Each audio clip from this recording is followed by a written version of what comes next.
Happy Dashain सबैजनालाई। Happy Dashain भन्नुहोस् मेरो अडियन्सलाई। ह्यापी दसैँ। ह्यापी दसैँ भन्नुहोस्। ह्यापी दसैँ। आज दसैँको दिनमा रमाइलो गर्नुहोस्, परिवारसँग बस्नुहोस्, रक्सी नखानुहोस्। सबलाई खो गया है हमारा तो जीना हराम हो चुका है। Welcome back to my channel. मेरो नाम चाहिँ स्मृति पोखरेल अनि हजुरहरूलाई स्वागत छ मेरो ब्लगमा। अहिले चाहिँ म प्युठान आएको छु अनि हाम्रो घर अगाडि त्यस्तो राम्रो भ्यू देखिन्छ, हजुरहरूले पनि हेर्नु। अनि यो चाहिँ हाम्रो घर, प्यारो घर। यो त भयो बाहिरबाट देखिने कुराहरू। अब भित्रबाट हेरौँ है त। हाम्रो घर चाहिँ बाहिर चाहिँ सिमेन्टको छ, भित्र चाहिँ माटोको छ। अनि यहाँ चाहिँ चुलो भइहाल्यो, खानासाना पकाउँदै यताउता गर्ने चुलो। अनि यिनीहरू चाहिँ आमखारा पानीहरू राख्ने आमखारा। अनि म चाहिँ यसो नाटक गरेर भिडियो बनाउँदै खाना पकाउँदै थिएँ। बाहिर चाहिँ बुवा आमा मिलेर साग टिप्दै हुनुहुन्थ्यो अनि म चाहिँ गएर भिडियो बनाएकै छु भने राम्रो लाग्छ भनेर। त्यसरी बोलेर भिडियो नबनाउने नि त, ऱ्यान्डमली जस्तो आउँछ त्यस्तै खिच्ने बानी लाएर होला। यसरी बोल्दाखेरि त कस्तो अप्ठ्यारो लाग्ने कि के बोल्ने हुने। क्यामेरा अगाडि छ, अगाडि राख्यो अनि अब के भने अहिले नि त्यही भइरहेछ। अनि म जस्तो यत्तिकै पतार बोलिरहेको छु। अनि यहाँ चाहिँ अहिले केही नै काम छैन, धान पनि पाकेर हिँड्छ। काम त छ भित्र कति धेरै काम हुन्छ, जस देखिने काम चाहिँ केही पनि छैन। धान काट्ने बेला पनि भएर हिँड्छ। अनि अहिले चाहिँ त्यही 1 वर्षपछि बल्ल प्युठान आउँदैछु नि त। अनि अलिअलि जानेको कुरा पनि बिर्सिसकेको छु कि, मतलब खाना पकाउनु त अलिअलि जस्तो होस्, मिठो होस् नहोस् त्यो चाहिँ पकाउँछु। तर हुन्छ नि आगो बाल्न, यो सामान यता छ, त्यो सामान उता छ, यो त्यहाँ त्यो त्यहाँ सबै बिर्सिसकेको छु कि केही नै याद छैन। अनि अस्ति त टिभी चलाउँदाखेरि नजानेको मैले। त्यस्तै भइरहेछ है। टिभी चलाउनु त अब कहिले होस्टेलमा बसेपछि त के को टिभी न सिभी, ग्यासमा पकाउनु त बिर्सिसकेँ जस्तो लागेको थियो। धन्न बिर्सेर चाहिँ रहन्छु।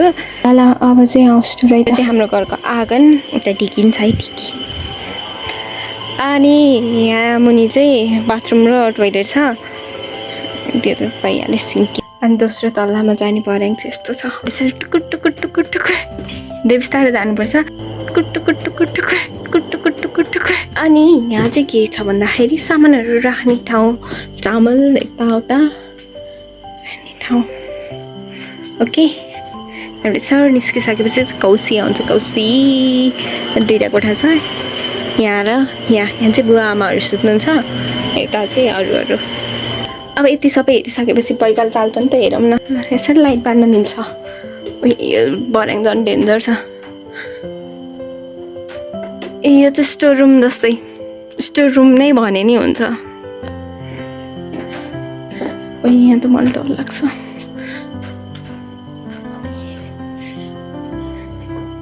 देखिन्न कोही डर लाग्छ यो ठाउँ त। यसरी हिँड्नुपर्छ बिस्तारै।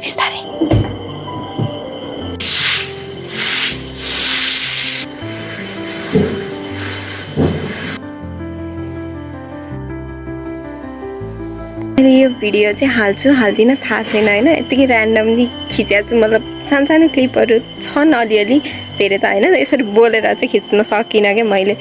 अनि अब हाले पनि सबै एकैचोटि गुटुमुटु पारेर एउटै भिडियोमा हाल्छु होला सायद। हाल्यो भने पछि, अहिले त हाल्दिनँ नो। अनि हाम्रो टिकान छैन दसैँमा नि। अनि घर अनि कोही आउनु भएको छैन, अझै आउने बेला नि त भएको छैन। भर्खर त 5 गते, अब भोलिबाट दसैँ लाग्छ। यो भिडियो अपलोड हुने बेला दसैँ गइसक्छ होला। अनि मैले चाहिँ के सोचेको छु भने, दसैँमा त बाबा मम्मी सबैजना आउनुहुन्छ नि त, सबै फ्यामिली ग्यादर हुन्छ। भने त्यतिखेर चाहिँ राम्रो भिडियो बनाउँछु कि भनेर सोचेको छु। तर के हुन्छ, बनाउन पनि सक्छु नबनाउन पनि सक्छु। अनि चाहिँ सबैको ओपिनियन राखेर कस्तो महसुस हुँदैछ, के हुँदैछ भनेर यताउता बनाउँछु भनेर सोचेको छु। अब त्यो सोच मात्रै हुन्छ कि बनाउँछु हेरौँ है त।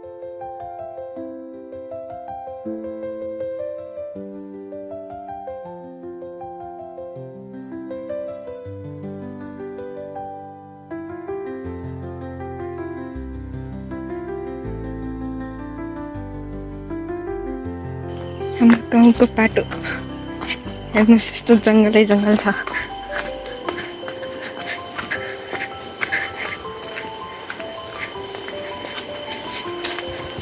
अनि आज चाहिँ पापा मम्मी आउँदै हुनुहुन्छ हामी लिन जान लाग्यो हो कि होइन सुवर्ण को आउँदै हुनुहुन्छ अरे मामा मात्रै त्यही त मामा मात्रै हाम्रो ट्रेकिङ हाइकिङ जे भने नि यही हो यस्तो अप्ठ्यारो छ नि यो बाटो तल हिँड्दा त ठिकै छ है माथि आउँदा त सेर भएर पसिना भएर यस्तो गाह्रो हुन्छ पुरै ठाड्डै उकालो जस्तो छ कि अनि हामी दुई बहिना चाहिँ पुटुङ पुटुङ पुटुङ पुटुङ गर्दै कता सोल्टी ऊ त्यो चाहिँ प्रतीक्षालाई बुवाहरू बस्ने आराम गर्ने रेस्ट गर्ने तास खेल्ने ठाउँ है त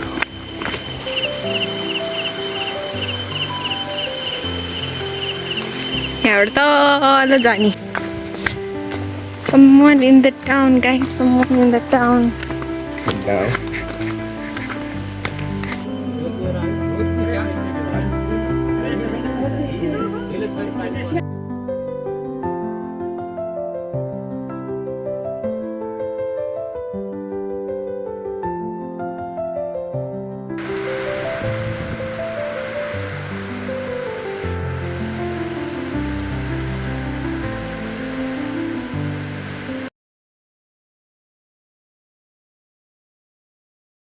फोटो खिच्नु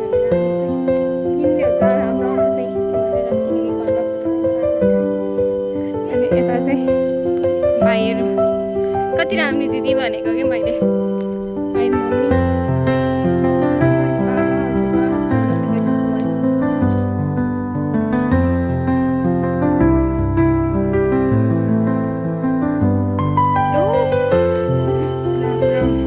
फाइनली हामी चाहिँ पुग्छ आयौँ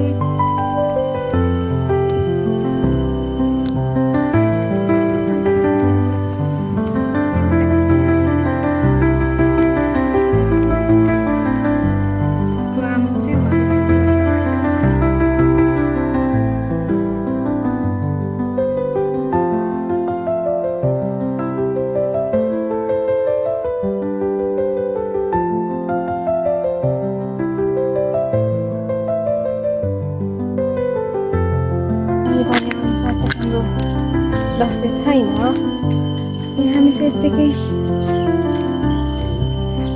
पाहाडमा बन्छ अनि के भन्नु यत्तिकै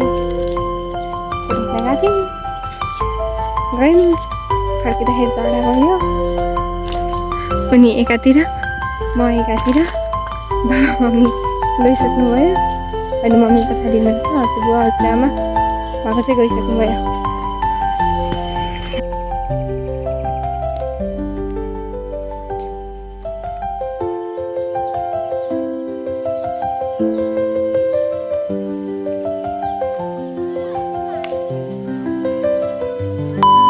भाइ म पटर पटर गर्दिनँ अब धेरै के पटर पटर गर्नु गाउँ देखाउँछु मेरो गाउँ त सैली पहाडको शिरमा यो चाहिँ घर मैले अघि पनि झुप्रो घर छ सैली त्यो